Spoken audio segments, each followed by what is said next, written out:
Hello again. Welcome to another talk today about my Columbo fan talking about his favorite episodes. But anyways, today I wanted to talk about the old guy that has a cameo or a very small role in almost every episode. I don't know if you've noticed it or not. One of those small roles, one of the bigger ones, was in the episode in the Cabaret of Magic, or the House of Magic, with Jack Cassidy as the villain and him as the magician. But he's the one that is in the crowd that Columbo has to almost stumble over to ask the manager like a question or something. But Columbo finds out that he kind of has a history and knows Jack Cassidy in his younger days, knows that he has changed his name several times. He goes to visit him in his apartment, and just a neat little guy that Columbo's very interested in. How much you pay for this place? Very interested in his apartment. It's just a one-room apartment with a shared bathroom and a shared toilet. And is the hot plate yours, or the refrigerator yours? But anyways, he's very interested in this guy. And comes to find out that he knew Jack Cassidy back from years and years ago, and he's changed his name and he had a different accent. And he says there's nothing he couldn't do. He's so smooth that there's nothing he couldn't pull off. But that's the guy. And then in the cruise ship episode, he's in there. I think look for any scene where there's a crowd of people, and look for the old guy with white hair, and he's in there probably. He's in the cruise ship episode.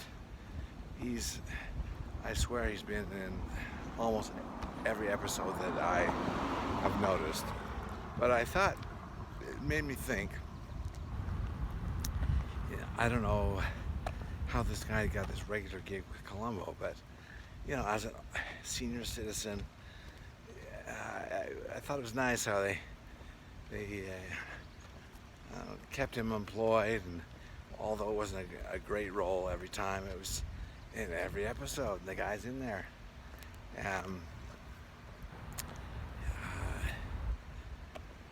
But I thought, that's nice how they continue to use these old guys over and over again.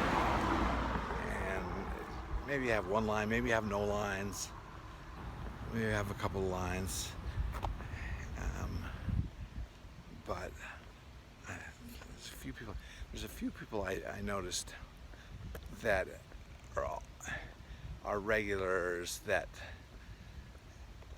actually they'll play different roles. Sometimes they'll be a police sidekick, like in the guy named Duffy in what episode where crime lends a hand or something like that, where the police chief is trying to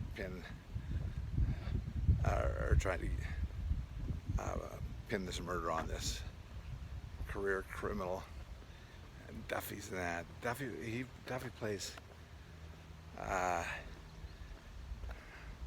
and in different roles, but is in probably maybe 10 or so episodes. He's an old short guy. Everybody's got a thick New York accent. It's the strangest thing. Here they are in Los Angeles, California, and everybody has a thick New York accent.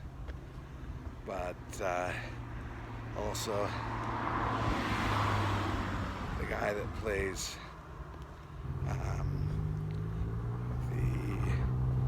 the guy that sets the bugs in the football episode, where he's the guy that gets hired to sets the mics in these different houses.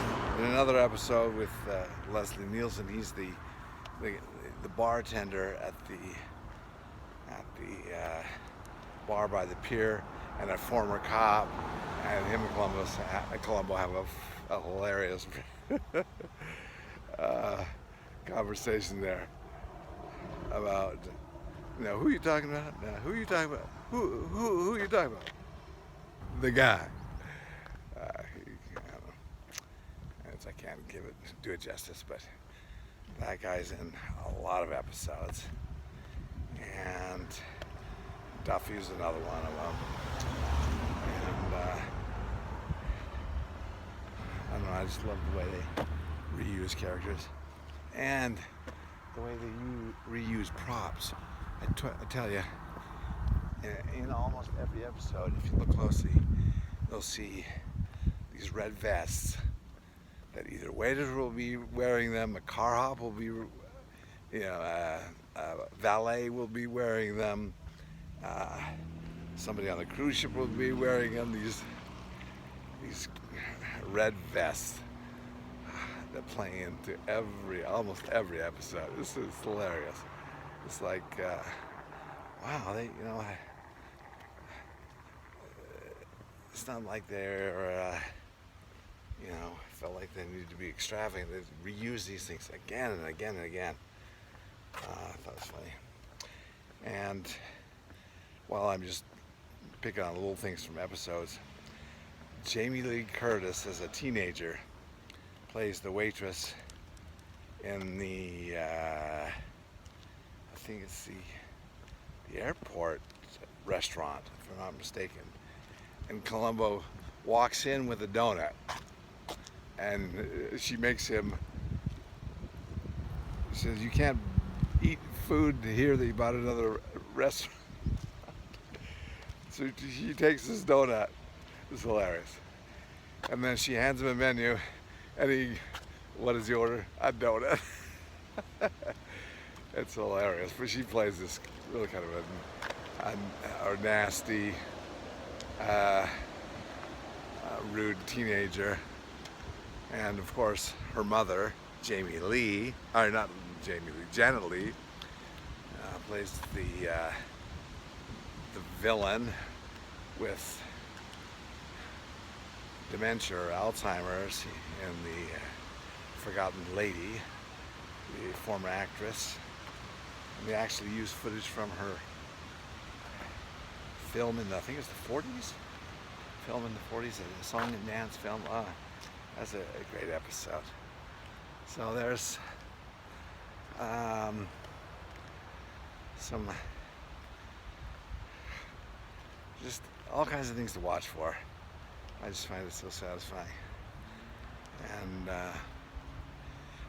one thing, another reason I like to watch Columbo, just the technology and the things. There's a reference to a counter check, and like I've heard of this, I had to look it up to find out what is a counter check, because Columbo never has any cash, right? And at I think it was at a car repair place that he had to pay for the repair of his car, and he asked can I use a counter check? And this is a thing of the past. It's great little things like this that remind us of things that used to be. A counter check is blank checks for different banks, and they're at the cash register. And if you didn't have cash on you, you could write a counter check, meaning your bank, if it happened to be one of the, I guess, banks that has a checkbook at the counter of these places, and I presume that the all the prominent banks in the neighborhood probably left a blank checkbook at all these places of business. You could sign your name and maybe write, I don't know the exact mechanics of doing it. You write the amount, right? You sign for it, but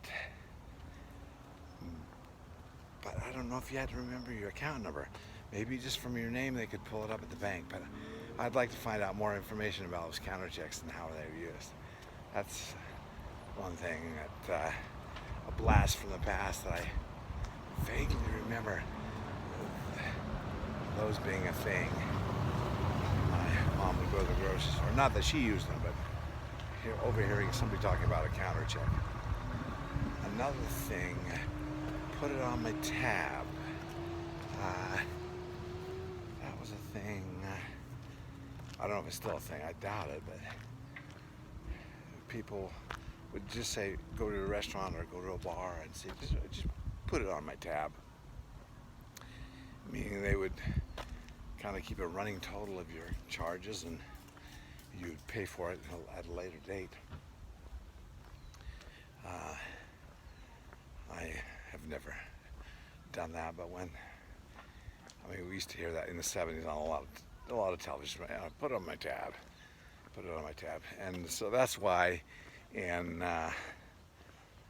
Back to the Future, when Marty goes back in time, in the 50s, the drink he orders at the soda store, he says, I want a tab. He says, I'm not going to give you a tab. Meaning the guy understood it to mean a tab in the sense of, paying for it later, and the guy would keep track of it. But Marty wanted to order a tab diet cola drink tab that I don't know if they're still around. I think they may still be around. Tab. Oh man, it was so great.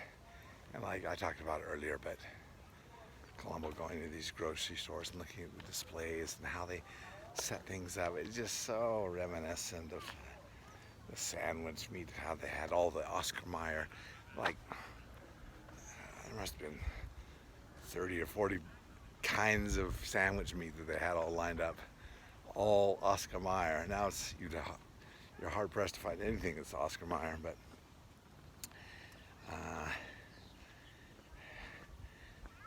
interesting.